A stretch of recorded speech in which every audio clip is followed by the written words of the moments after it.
On reste dans le sport, mais sur de belles planches de BD, cette fois avec la sortie du dernier roman graphique de Nicolas Debon, auteur et dessinateur vosgien qui aime mettre le sport en images. Et cette fois, il s'attaque au marathon. Malika Boudiba, Jérôme Errand et Éric Bertrand l'ont rencontré. 1928, le marathon à Amsterdam, comme si vous y étiez.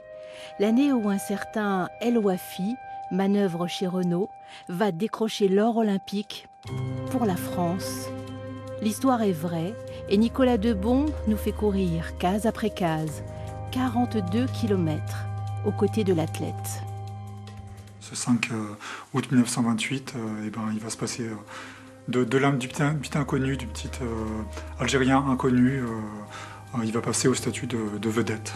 Et ce qui va se passer, c'est tout simplement qu'il va remporter la course alors que personne ne l'attendait, alors qu'il était en compétition avec vraiment les vedettes, les cracks, comme on disait, de l'époque, hein, les Américains, les Japonais, les Finlandais. À l'époque, il y a notamment toutes les années 20, toute l'entre-deux-guerres, l'athlétisme, le demi-fond est dominé par les Finlandais, ce qu'on a appelé les Finlandais volants. Donc eux gagnent toutes les courses, les médailles d'or, médailles d'argent, c'est eux.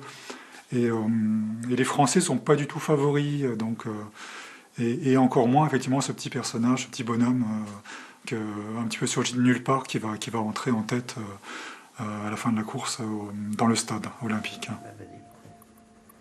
Avant marathon, Nicolas Debon a publié Le Tour des géants, le Tour de France en 1910, ou encore L'invention du vide, qui raconte l'histoire de l'alpinisme à la fin du 19e siècle.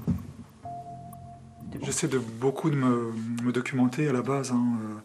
Alors un petit peu le Graal, c'est tout ce qui est photographie, ou encore mieux les films, hein.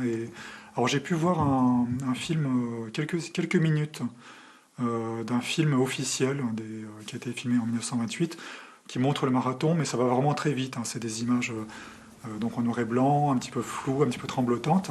Il y a beaucoup de choses à en tirer. Il y a non seulement les personnages, mais comment ils étaient habillés, leur maillot, le public aussi, à quoi ressemblait le public, comment il était habillé. Les conditions n'étaient pas très bonnes, il y avait beaucoup de vent, donc ça aussi on voit les arbres quelquefois au bord de la route qui bougent comme ça, qui bougent à cause du vent. Nicolas Debon dessine depuis toujours. Pour lui, c'est une façon de comprendre le monde.